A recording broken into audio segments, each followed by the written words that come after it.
students, good morning. Class 5th in the second व्याकरण 6th chapter first lecture।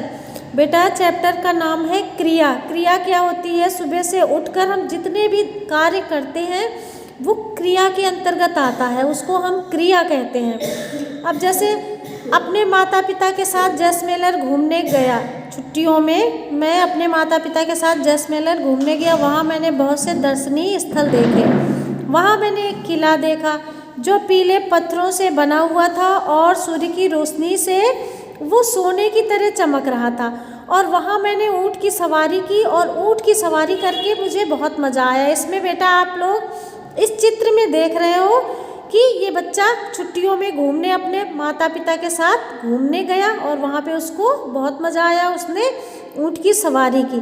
तो ये जो चलना है, ये सवारी करना है, ये क्या है? ये भी क्रिया के अंतर्गत ही बेटा आता है। तो जिस शब्द से क्रिया काम के करने का होने का बोध होता है उसको हम क्या कहते हैं? क्रिया कहते हैं। अब जैसे वे गाना सुन रहे, तो सुनना क्या है बेटा? सुनना भी एक क्रिया है। अब सुन मुख्य क्रिया है और रहे हैं सहायक क्रिया है। जो हम क्रिया के साथ लगाते हैं उसको कहते हैं सहायक क्रिया। ठीक है। अब जैसे मुख्य क्रिया क्या है? जाना और रहे थे, ये सहायक क्रिया है, लेकिन हम क्रिया के साथ इसका यूज़ करते हैं। ठीक है।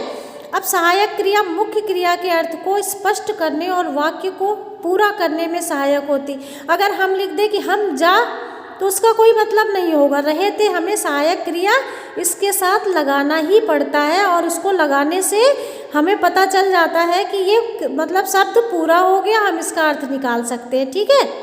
अब बेटा इसमें देखिए लिंग और वचन बदलने पर क्रिया में भी परिवर्तन हो जाता है। जैसे शरद खेल रहा है, तो ये क्या है? ये पुल्लिंग है। चांदनी खेल रही है, तो यहाँ पे पुल्लिंग में रहा है और बेटा स्त्रीलिंग में रही है। ठीक है। इसमें लिंग और वचन बदलने पर क्रिया भी बदल गई। क्रिया क्या है? खेलना। गुब्बारा उड़ रहा है।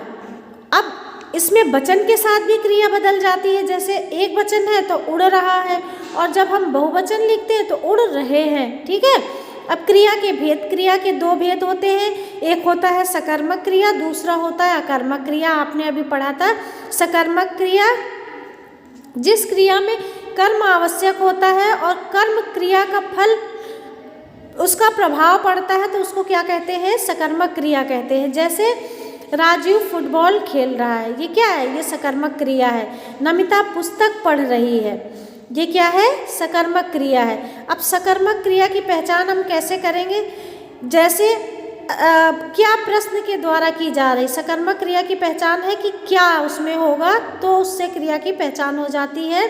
जैसे राजीव क्या खेल रहा है, तो इसका उत्तर मिल जाएगा, तो ये सकर्मक क्रिया हो जाती है। तो यहाँ पे उत्तर दिया गया है कि फुटबॉल। नमिता क्या पढ़ रही है? पुस्तक पढ़ रही है। अनु क्या बजा रही है? हारमोनियम। इसमें इसका उत्तर मिल रहा है, तो वो सकर्मक क्रिया बेटा हो जाती है जिसमें हमें उत्तर मिल जाता है, और जिसमें उत्तर नहीं मिलता वो क्या होती है? अकर्मक क्रिया हो जाती है। तो कुछ सकर्मक क्रिया से दो कर्म पाए जाते हैं। जैसे पिताजी ने नेहा को साइकिल दी।